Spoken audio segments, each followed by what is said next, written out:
First,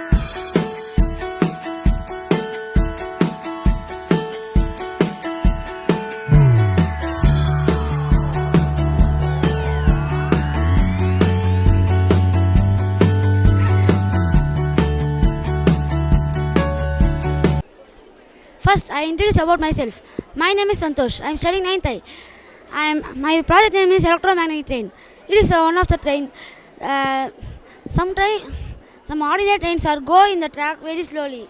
This train having only to magnet and copper wire and the magnet and the battery. With the help of the the battery gives the power to the magnet, and the magnet gives the reaction in the copper wire, so that goes speedily in the copper wire.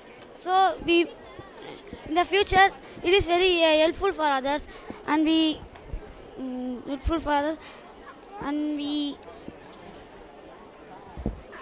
improve this in the future.